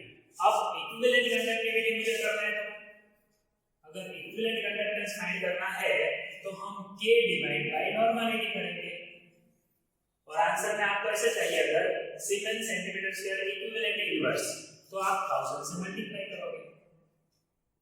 अदरवाइज आप क्या करोगे? 1000 से डिवाइड करोगे अगर आपको आंसर मीटर में चाहिए। सो मोलारिटी की जगह पे नॉर्मलिटी लिखने से मिलता है इक्विवेलेंट कंडक्टेंस। तो याद रखो, मोलारिटी डिवाइड करोगे तो मोलर कंडक्टेंस मिलेगा, नॉर्मलिटी डिवाइड करोगे तो इक्विवेलेंट कंडक्टेंस मिलेगा। अब जैसे यहाँ डाइल्यूशन करने से स्पेसिफिक कंडक्टिविटी डिक्रीज हुआ, यहाँ डाइल्यूशन करने से मोलर कंडक्टिविटी इंक्रीज होता है। ये डिफरेंस याद रखना। डाइल्यूशन करोगे तो स्पेसिफिक कंडक्टिविटी K डिक्रीज होगा, लेकिन मोलर कंडक्टिविटी क्या होगा? इंक्रीज। उसका रीजन है ये रिलेशन। देखो ये रिलेशन कि λm जो है वो कैसे रिलेटेड है? तो λm0 - b in the square root of c। So अगर ये स्क्वायर रूट c देखो आप, कंसंट्रेशन है वो अगर हम डिक्रीज करते हैं तो λm इंक्रीज होता है। जैसे जैसे कंसंट्रेशन डिक्रीज करते जाएंगे λm इंक्रीज होगा। तो कंसंट्रेशन कम करते जाओ तो एक टाइम ऐसा आएगा जब कंसंट्रेशन ऑलमोस्ट 0 हो जाएगा। तो यहाँ पे भी मैंने लिखा है लिमिट टेंड्स टू 0। तो कंसंट्रेशन लिमिट टेंड्स टू 0 होता है तब वो हो जाता है λm0। क्या हो जाएगा? λm0। अभी इसके साथ कोई रिलेशन नहीं है, ये मैंने सेपरेट इक्वेशन लिखा था। So limit tends to zero जब होता है, मतलब कंसंट्रेशन जब जीरो होगा, तब जो लैम्डा m है उसको हम कहेंगे लैम्डा m नॉट, मतलब होता है लिमिटिंग मोलर कंडक्टिविटी। वो मैक्सिमम मोलर कंडक्टिविटी है किसी भी सॉल्यूशन का, उससे ज्यादा कंडक्टिविटी वो सॉल्यूशन नहीं दिखाएगा। कौन सा? Molar conductivity. सो आपको क्या याद रखना है? मोलर कंडक्टिविटी क्या है? 1 मोलर सॉल्यूशन का कंडक्टिविटी। और लिमिटिंग मोलर कंडक्टिविटी क्या है? कि सॉल्यूशन का कंसंट्रेशन जब ऑलमोस्ट जीरो हो जाएगा, नेग्लिजिबल हो जाएगा, मतलब तब जो कंडक्टिविटी है उसको कहेंगे लिमिटिंग मोलर कंडक्टिविटी। डिफरेंस कितना है? मोलर कंडक्टिविटी में आप लिखोगे लैम्डा m और लिमिटिंग मोलर कंडक्टिविटी में आप लिखोगे लैम्डा m नॉट। ये इतना ही डिफरेंस है, पता चलना चाहिए आपको। अब इसका एप्लीकेशन कहाँ होगा? बहुत ही सिंपल है। आपको अगर डिग्री ऑफ डिसोसिएशन फाइंड करना है अल्फा, तो lambda m upon lambda m not करोगे, इससे आपको मिलेगा डिग्री ऑफ डिसोसिएशन। अब बोलोगे सर अल्फा कहाँ यूज होगा? उसका यूज होता है इक्विलिब्रियम कांस्टेंट, या आप बोलो dissociation constant, sorry dissociation constant find करने के लिए। देखो c alpha square upon 1 minus alpha. So अगर अल्फा मिल गया तो आपको डिसोसिएशन कांस्टेंट भी मिल जाएगा, तो ये यूज है। बट अगर आप ग्राफ ध्यान से देखो तो ये सिर्फ पॉसिबल है स्ट्रॉन्ग इलेक्ट्रोलाइट के लिए। ये जो हमने किया वो सिर्फ स्ट्रॉन्ग इलेक्ट्रोलाइट के लिए पॉसिबल है, वीक इलेक्ट्रोलाइट के लिए पॉसिबल नहीं है। सो वीक इलेक्ट्रोलाइट के लिए हम क्या करेंगे? नेक्स्ट लो आएगा कोलरोस लो। सो कोलरोस लो हम सीख लेते हैं, उसके बाद न्यूमेरिकल की प्रैक्टिस करेंगे। लेकिन ये इक्वेशंस एक बार देख लो, जितने भी इक्वेशंस आपके सामने बोर्ड पे है, ये इक्वेशंस अगर आपको नहीं समझ में आते हैं तो न्यूमेरिकल में दिक्कत होगी। तो इसके इक्वेशंस देख लो, मैं आपको फिर से एक बार बोल दो कौन कौन से इक्वेशन आपको याद रहने चाहिए। एक तो सेल कांस्टेंट का इक्वेशन बहुत इंपॉर्टेंट है, वो याद रखो। उसके बाद लैम्डा m फाइंड करने के लिए ये इक्वेशंस है। अगर आपको कप्पा सेंटीमीटर में है तो आप ये इक्वेशन यूज करो, अगर मीटर में है तो ये इक्वेशन यूज करो। सो कौन सा इक्वेशन यूज करना है वो बहुत इंपॉर्टेंट है, कैलकुलेशन। लैम्डा m मिले, उसके बाद लैम्डा m नॉट आपको दिया होगा, वो आपको कैलकुलेट नहीं करना है। सो लैम्डा m नॉट दिया होगा तो उसके रेशियो से आपको अल्फा मिलेगा, और अल्फा मिल गया तो फिर आपको k मिलेगा। तो ये स्टेप्स याद रहने चाहिए, न्यूमेरिकल इजीली होंगे। तो चलिए देखते हैं हम कोलरोस लॉ कैसे यूजफुल है लिमिटिंग मोलर कंडक्टिविटी फाइंड करने के लिए किसी भी वीक इलेक्ट्रोलाइट का। तो पहले तो आपको स्टेटमेंट पता होना चाहिए कोलरोस लॉ का। यहाँ पे मैंने कोलरोस लॉ का स्टेटमेंट इक्वेशन के फॉर्म में दिया है, that limiting molar conductivity of any salt of any electrolyte is simple algebraic sum of its individual ions. जो भी इंडिविजुअल आयंस है उसकी जो लिमिटिंग मोलर कंडक्टिविटीज है उसका सिंपल सम करना है। अब suppose a plus ion x times है तो आप x से मल्टीप्लाई करोगे, b माइनस आयन अगर y टाइम्स है तो आप y से मल्टीप्लाई करोगे। जैसे मैं एग्जांपल दूं, अगर बेरियम क्लोराइड है तो आप Cl माइनस का कंडक्टिविटी इनटू 2 ऐसा लिखोगे। सो इसलिए मैंने आगे x और y लिखा है। सो ये है कोलरोस लॉ, मतलब किसी भी इलेक्ट्रोलाइट का कंडक्टिविटी उसमें प्रेजेंट आयंस की कंडक्टिविटी के सम जितना होता है। अब आप पूछोगे इसका यूज कैसे करेंगे हम वीक इलेक्ट्रोलाइट के लिए? बहुत सिंपल है। जैसे एसिटिक एसिड वीक इलेक्ट्रोलाइट है, उसका लिमिटिंग मोलर कंडक्टिविटी हमें नहीं पता, लेकिन ये तो स्ट्रॉन्ग सॉल्ट है ना, उसका कंडक्टिविटी हमें पता है। तो CH3COONA, उसमें से अगर NaCl माइनस करे तो Na कट हो गया। उसी तरह Cl और प्लस करे HCl तो Cl माइनस है और ये Cl प्लस है तो ये भी कट हो गया। तो बचेगा क्या? CH3COO और H। सो CH3COO और H इसका सम करे तो हो गया कंडक्टिविटी ऑफ CH3COOH। सो हमें ये तीनों का कंडक्टिविटी पता है, तो हम इसका कंडक्टिविटी कौन सा लिमिटिंग मोलर कंडक्टिविटी फाइंड कर सकते हैं। उसी तरह वीक बेस दिया है अमोनियम हाइड्रोक्साइड, जिसके लिए हमें पता है अमोनियम क्लोराइड, NaOH और NaCl। तो हम क्या करेंगे? अमोनियम क्लोराइड में NaOH प्लस करेंगे। सो हमें तो सिर्फ अमोनियम और OH इसकी जरूरत है, Na और Cl की जरूरत नहीं है, तो माइनस NaCl कर दो। सो NaCl कट हो गया, बचेगा सिर्फ NH4 और OH माइनस। तो इस तरह से हमें कंडक्टिविटी ऑफ वीक इलेक्ट्रोलाइट मिल सकता है। एक न्यूमेरिकल देखते हैं, कॉन्सेप्ट क्लियर होगा। न्यूमेरिकल है calculate lambda am not for ammonium hydroxide. Ammonium hydroxide का हमें चाहिए molar conductivity, limiting molar conductivity, लेकिन ये वाले सॉल्ट नहीं दिए, देखो सॉल्ट्स अलग है तो भी हो जाएगा। आपको क्या करना है, इक्वेशन लिखना है लैम्डा एम नॉट NH4OH। अब सबसे पहले NH4 वाला लिख दो ना, ये रहा NH4Cl, तो आप लिख दो NH4Cl। इसका क्या लिखना है, लैम्डा एम नॉट। उसमें से माइनस कर दो जो Cl है। अब Cl वाला टर्म माइनस करना है तो उसमें तो 2 क्लोरीन है, तो आप क्या करोगे, हाफ माइनस करो, लैम्डा एम नॉट BaCl2 का हाफ वैल्यू माइनस करो तो सिर्फ एक Cl माइनस होगा। 2 Cl में से आपने एक Cl माइनस किया क्योंकि आगे आपने 1/2 लिख दिया। सो आप बोलोगे सर बेरियम भी तो 1/2 हो गया, तो बेरियम भी कहीं पे है, देखो बेरियम हाइड्रोक्साइड, उसको प्लस करो, उसको भी 1/2 लिख दो क्योंकि उसमें देखो OH2 है, हमें कितने OH चाहिए, we need only 1 OH, so multiply this by 1/2, so 1/2 से मल्टीप्लाई किया और हमने उसका लैम्डा एम नॉट लिखा, कितना है लैम्डा एम नॉट NH4OH। तो यहाँ पे मैं कितना, सॉरी बेरियम हाइड्रोक्साइड, तो यहाँ पे मैं लिखता हूँ lambda am not of barium hydroxide.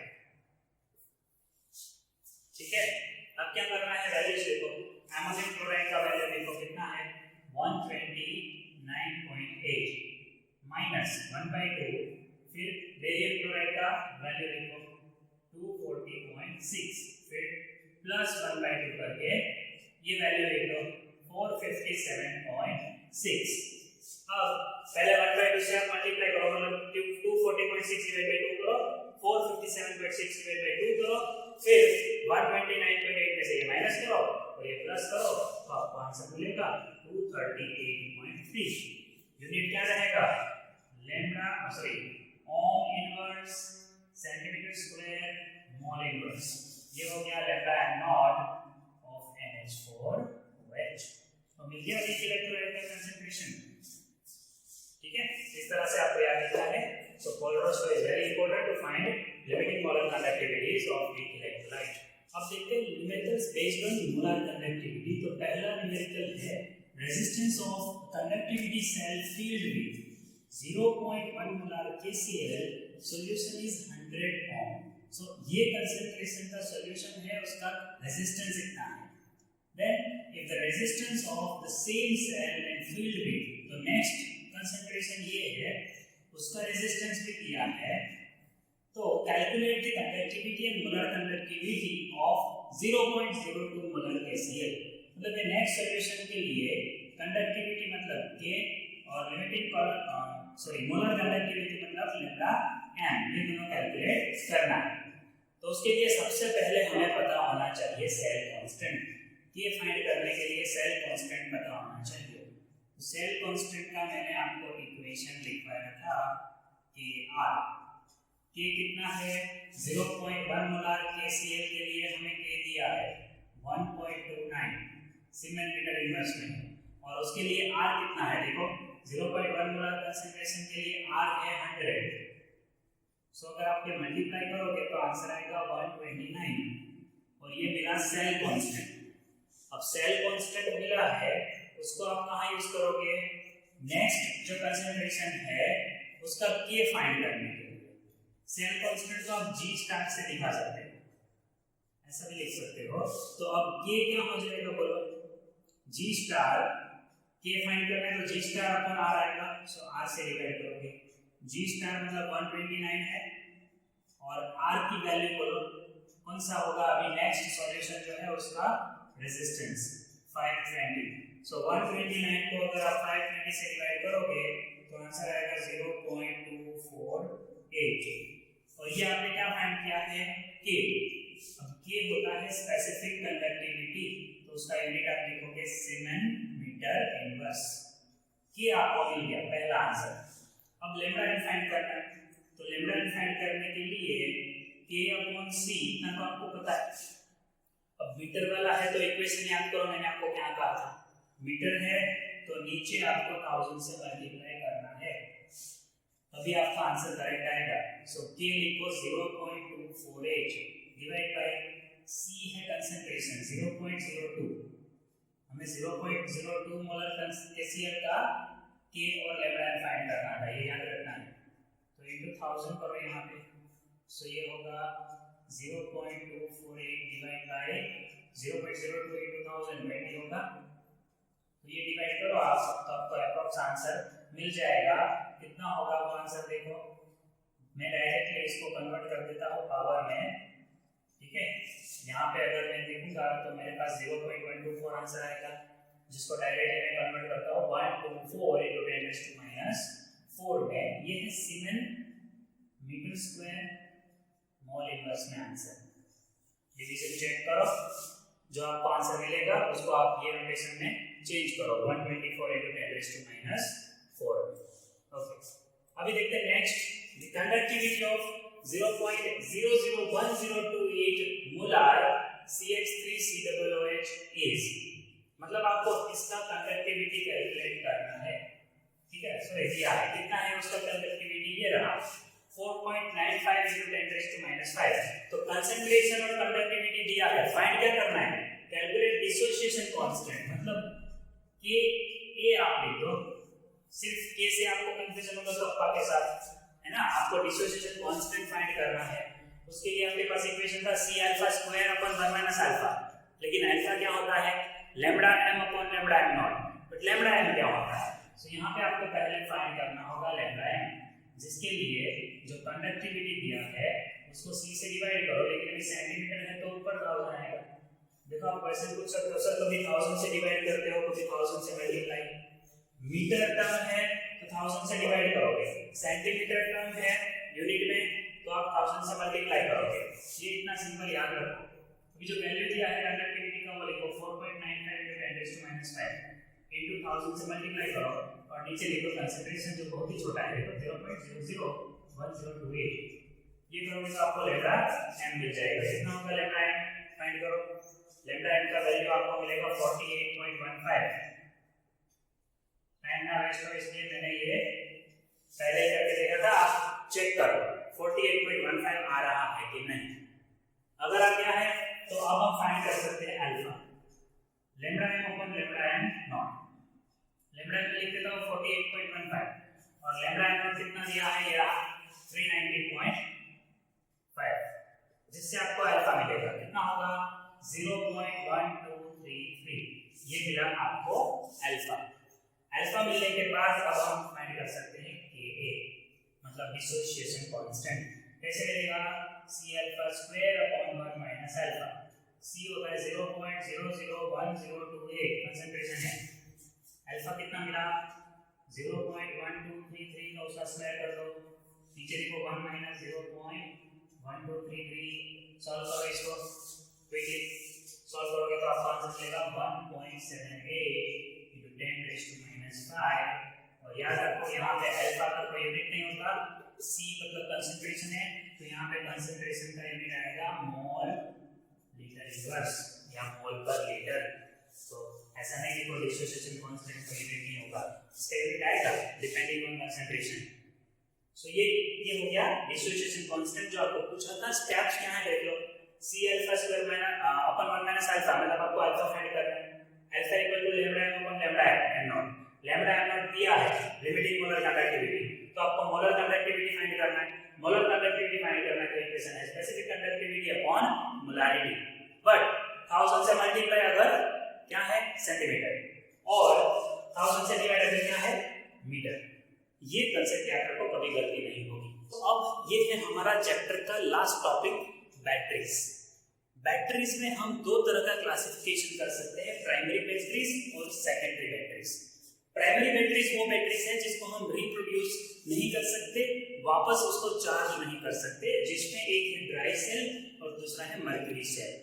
Dry cell generally जो हम रिमोट में यूज करते हैं वो वाला पेंसिल सेल आप समझ सकते हो, जिसमें एनोड पे होता है जिंक और as a cathode graphite rod होता है, जिसके आसपास MnO2 और कार्बन का पेस्ट होता है, उसके आसपास अमोनियम क्लोराइड और जिंक क्लोराइड का पेस्ट होता है जो वेट होता है। इसलिए इसको 100% ड्राई नहीं बोल सकते, थोड़ा वेट रखना होगा तो आयंस का मूवमेंट होगा। तो तो एनोड पे होगा ऑक्सीडेशन और कैथोड पे होगा रिडक्शन। सो MnO2 कन्वर्ट होगा एक कॉम्प्लेक्स में, इसीलिए ये कॉम्प्लेक्स वापस ऑक्सीडाइज नहीं हो सकता और ये फिर से रिचार्ज नहीं हो सकता। यहाँ सेल पोटेंशियल जो प्रोड्यूस होता है वो है 1.5 वोल्ट। तो आपको ये रिएक्शन याद रखना है ड्राई सेल का। नेक्स्ट है मर्क्यूरी सेल। अभी मर्क्यूरी सेल में हम एनोड पे रखते हैं जिंक एमाल्गम और कैथोड पे होता है मर्क्यूरी ऑक्साइड। तो जिंक का होगा ऑक्सीडेशन जिंक ऑक्साइड में और मर्क्यूरी ऑक्साइड का रिडक्शन होगा मर्क्यूरी में। तो ओवरऑल रिएक्शन हम देखो इस तरह से लिख सकते हैं कि जिंक एमाल्गम ने मर्क्यूरी ऑक्साइड से ऑक्सीजन ले लिया और मर्क्यूरी का रिडक्शन कर दिया। तो इस तरह से ये मर्क्यूरी सेल भी हम यूज कर सकते हैं, वो है बटन सेल। इसको भी हम वापस रिचार्ज नहीं कर सकते। अब देखते हैं कुछ एग्जांपल सेकेंडरी बैटरीज के जिसको हम रिचार्ज कर सकते हैं। उसमें पहला है लेड स्टोरेज सेल जो हम ऑटोमोबाइल्स में यूज करते हैं। यहाँ पे हम एनोड पे रखते हैं लेड और कैथोड पे रखते हैं लेड डाइऑक्साइड का कोटिंग किया हुआ लेड इलेक्ट्रोड।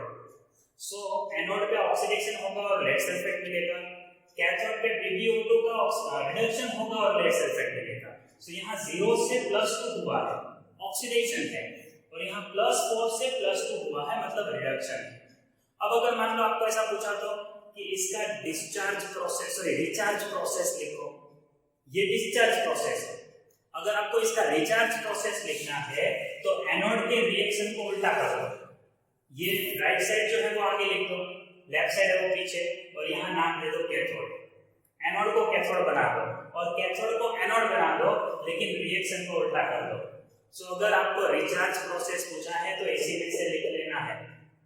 और याद रखो यहाँ जो इलेक्ट्रोलाइट यूज होता है वो है H2SO4 जिसका कंसंट्रेशन है 38%। तो 38% प्योर H2SO4 को हम इसमें रखते हैं।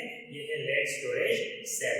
ऐसे सेल को हम सीरीज कनेक्शन में रख के 12 वोल्ट बैटरी बना सकते हैं जो हम कार में बाइक में यूज करते हैं। अब हम बात करते हैं निकल कैडमियम सेल की। तो उसके लिए मैंने कुछ भी नहीं लिखा क्योंकि आपको कुछ भी याद नहीं रखना है, उसका रिएक्शन भी कॉम्प्लेक्स है, बट वो होता है ड्राई सेल जैसा, पेंसिल सेल जैसा है जिसको रिचार्ज कर सकते हैं, जो यूज होता है कैमरा की बैटरी में। वो बैटरी आपने देखी होगी, सेल होते हैं जिसको आप रिचार्ज कर सकते हैं। सो बैटरीज में आप इतना याद रखो, प्राइमरी बैटरीज और सेकेंडरी बैटरीज। रिएक्शंस इंपॉर्टेंट है, कभी रिएक्शंस की कोई एमसीक्यू में पूछ लिया सो आप लर्न करो। उसके बाद देखो हाइड्रोजन फ्यूल सेल। तो ये बहुत ही अच्छा एक अल्टरनेटिव है एनर्जी प्रोड्यूस करने के लिए, क्योंकि थर्मल पावर प्लांट में अगर हम इसको यूज करें हाइड्रोजन को एज अ फ्यूल तो वहां पे क्या होगा 35 to 40% ही हमें एफिशिएंसी होगा, उतना ही एनर्जी मिलेगा इलेक्ट्रिकल फॉर्म में, जबकि यहाँ पे 70 to 80% एफिशिएंसी है। क्या करते हैं इसमें, एनोड पे हाइड्रोजन गैस पास करते हैं, कैथोड पे ऑक्सीजन गैस पास करते हैं, तो रिएक्शन होगा और ओवरऑल वाटर के साथ इलेक्ट्रिसिटी प्रोड्यूस होता है। सो आपको रिएक्शन याद रखना है, एनोड पे क्या होता है और कैथोड पे क्या होता है। और याद रखो यहाँ वाटर प्रोड्यूस होता है, इलेक्ट्रिसिटी के साथ वाटर भी प्रोड्यूस होता है। अब बात करें कोरोजन प्रोसेस की, तो ये भी रेडॉक्स रिएक्शन है। आयरन मेटल पे कहीं पे अगर थोड़ा सा भी रफनेस है तो उस पे मॉइस्चर और एयर का अटैक होगा तो आयरन ऑक्सीडाइज होगा और ऑक्सीजन के प्रेजेंस में वाटर प्रोड्यूस होगा। वो वाटर वापस वो ऑक्सीडाइज्ड आयरन के साथ रिएक्ट करेगा तो Fe2O3 बनाएगा जिसको कहते हैं rust. Fe2O3 into XH2O is the formula of rust। ये प्रोसेस में फिर से H+ प्रोड्यूस हुआ जो वापस कोरोजन को स्टार्ट करेगा, तो ये चेन प्रोसेस जैसा हो जाएगा। एक बार अगर कोरोजन हुआ तो वो चलता रहेगा। इसको प्रोटेक्ट करना है तो हम आयरन को कलर कर सकते हैं, कोई भी मेटल है उसको कलर कर सकते हैं, लेकिन जहां से कलर निकल गया वहां वापस कोरोजन होगा। तो उसके लिए अल्टरनेटिव मेथड है गैल्वेनाइजेशन कर सकते हैं, मतलब मेटल को जिंक से कोट करेंगे तो क्या होगा, जिंक का ऑक्सीडेशन होगा, मेटल का नहीं होगा। जो डिजायर्ड मेटल है उसका ऑक्सीडेशन नहीं होगा तो कोरोजन नहीं होगा। और जो बड़े बड़े सबमरीन होते हैं तो उसमें क्या करते हैं, कोटिंग नहीं करते हैं, उसमें अंदर जिंक के ब्लॉक या मैग्नीशियम के ब्लॉक रखते हैं, उसको कहते हैं इलेक्ट्रोप्लेटिंग। तो टाइम टू टाइम ये ब्लॉक चेंज करने पड़ेंगे। तो ये है कोरोजन का प्रिवेंशन। सो यहाँ पे हमारा चैप्टर खत्म होता है। Based on this there are so many MCQ का प्रैक्टिस कराने में जाऊंगा तो टाइम बहुत चला जाएगा, इसीलिए मैंने डाउनलोड करने के लिए डिस्क्रिप्शन में वर्कशीट रखा है, तो आप उसको डाउनलोड करो, सॉल्व करो, तो आपको कोई भी डाउट ये टॉपिक में नहीं रहेगा।